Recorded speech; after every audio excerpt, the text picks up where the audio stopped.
Hello there, welcome to Genesis Models. My name is Bob Waldron, and in this video we're going to be doing a step-by-step guide in how to build and paint the UCM of Dropfleet Commander by Hawk Wargames. It is in 1 in 9150 scale, and this particular box has 3 cruisers and 4 frigates in it. So to start off with, we're getting this builded. Let's just have a quick look at what we're getting in one of these starter boxes. First off, you do get a nice bunch of instructions that are in black and white. They are pretty sort of clear on how to actually build. This is a frigate, nice simple build construction, and then you've got all the different options to turn it in whatever class you want. There is also one for the actual cruisers as well, which again is very simple and easy to follow. It starts off with the basic generic construction and then moves into the different options that turn it into the different classes that you can build. We do also nicely have a nice sticker sheet just here, which is for all the lovely bases, which really makes the gameplay a lot more efficient, and you haven't got like pieces of paper writing down what hull and what damage and stuff. It's all there on the bases, which is rather cool, as well as some names as well if you want to go down that route. You do also have like a nice stat sheet for some basic cruisers and frigates, along with you also get this really cool sort of fast play sheet as well, which speed things up. It's something quite nice there, as well as your command cards as well. Then we move on to the first sprue, which is the bases. The bases are really nice. There are some eject pin marks, but they are in places where you're just not going to see them. It is rather a cool construction, the way the bases work, which we'll get into more detail later. Then looking at the actual cruisers themselves, we'll just concentrate on the cruisers for now because that's what we're going to build. But I mean, if you look nice and close, I mean, the level of detail is really sort of nice and advanced here. We've got recessed panel lines and all sorts of raised bits of I do believe they're like escape pods and point defense. Absolutely beautiful detail in here, with all the different guns, fighter bays, antennas.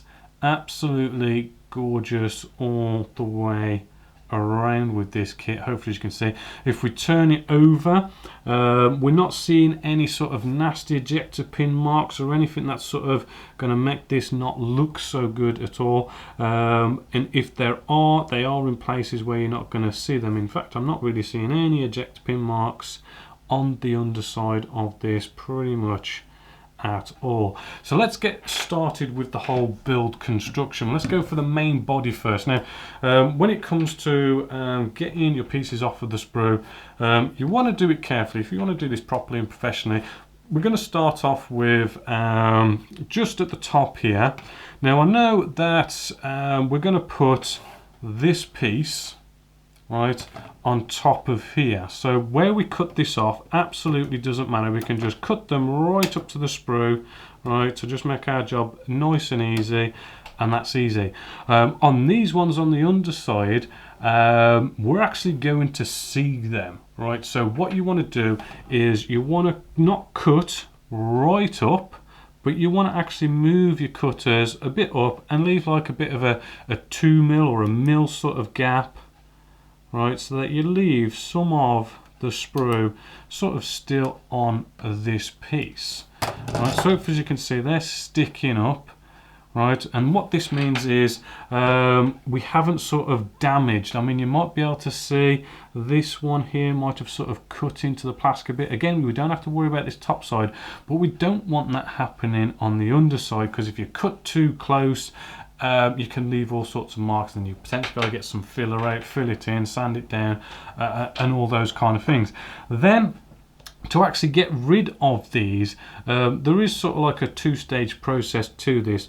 I normally like to come in with a blade and just start shaving off, right, a bit by bit. Just shave this off until we sort of get close to the surface, right?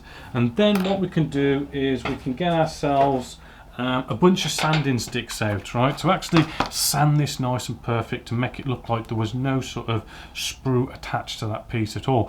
So what we can do is there's these skinny sticks that you might want to go out and get. You can pretty much get these from any online scale modeling hobby store, and they're from Flurry Models, and they are really nice thin skinny sticks, which is really good for doing modeling, especially tiny little things like this. Coming in with like maybe a big sanding stick, it's just too big to sort of get around, but these skinny sticks, these are really good. Now we want to start with, like, say, a medium grit, and we can just start now sanding at that little tab area there.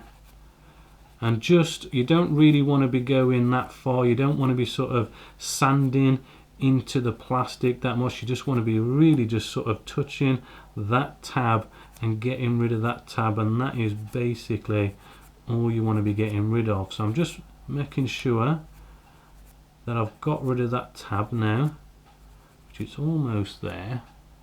Right, and then once that tab has been removed, what we've essentially done is, because we've used like a medium grit, we've left sort of like little sanding scratches on there, but we want to bring the plastic back to the normal nice smooth plastic that's all over the place. So let's get out our next skinny stick, and this skinny stick is a fine skinny stick, and what this will do is just basically start polishing that plastic back up and getting it back to being nice and smooth.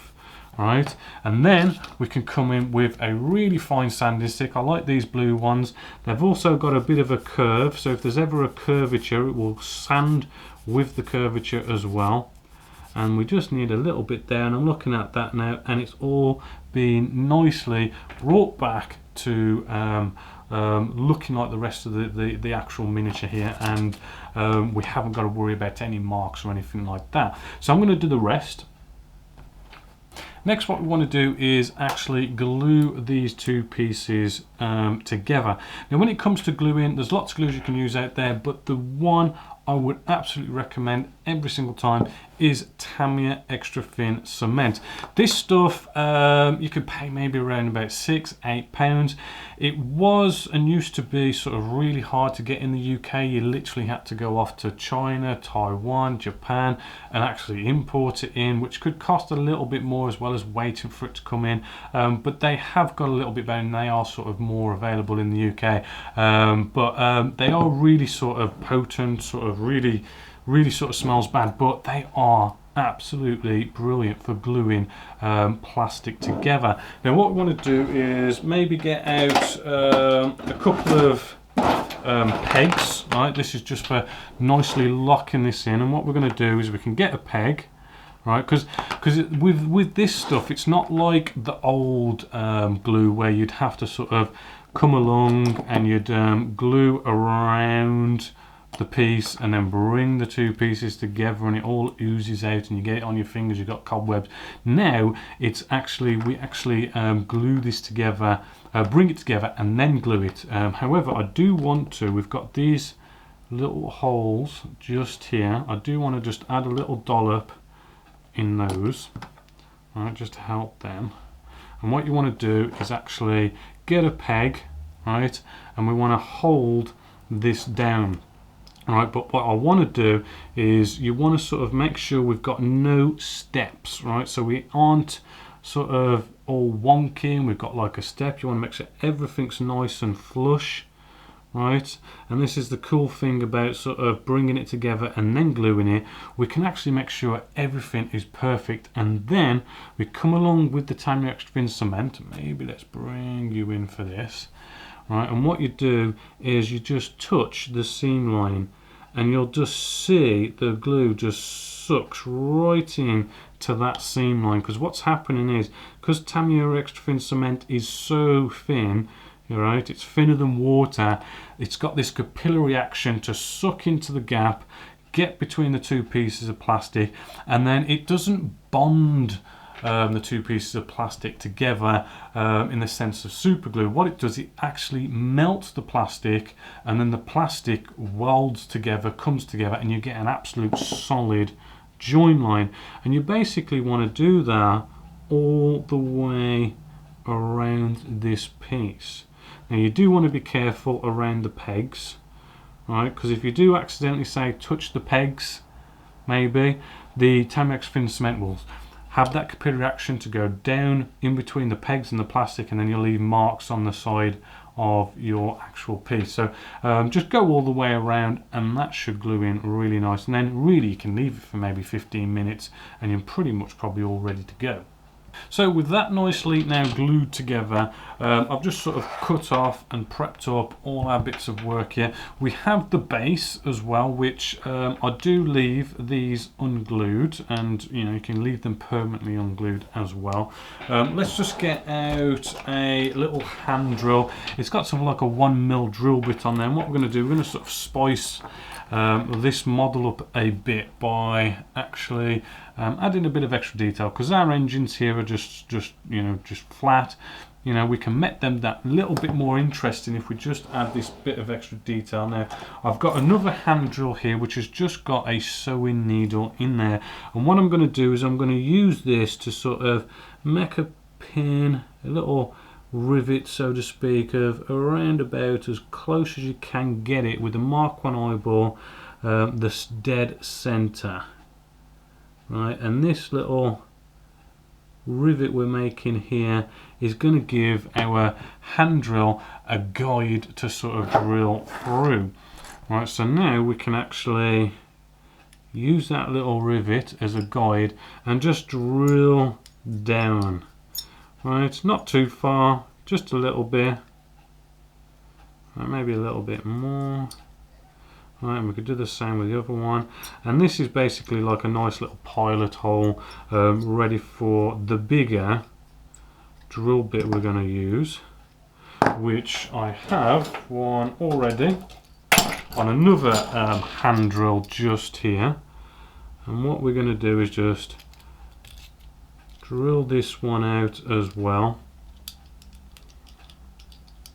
to eventually reveal a nice bit of a hole going on in there, and you can just keep on drilling down until you no longer see the little hole, and that should look all good. Right, and there we go, there's our first nice little hole. We can do that on all of them, and that should look quite good, which then brings us to this part. Right, now this part, we need to apply some pressure because it's sort of a bit of a tight fit, so to speak. So what we want to do, again, coming along with the pegs, and we want to really try and sort of really anchor these down before we glue them in. 2 should probably do it, right? But you want to make sure we're all nicely lined up, right? So maybe just check both sides, make sure one's not flapping over the other too much, right? And then once you're happy with where it's sitting and everything, which I almost am, right, we can then come in again with the Tamiyax thin cement and just start touching those seam lines and running Tamiyax thin cement down to nicely bring these two pieces together, which is a nice sort of design of building this, because we had that big seam line running all the way down the middle, which was pretty sort of nasty and ugly, but putting this lovely piece on top of there, eliminates the need to go off, fill, sand, and make that look nice and pretty. And on the underside, well, we've got our burn through lasers, which are like gonna cover up any sort of seam lines here, and there's a bunch of other stuff that goes along the bottom as well. So it's a really good design how they put that together. So I'm going to glue all the way around this, and the other parts are just basic gluing as well.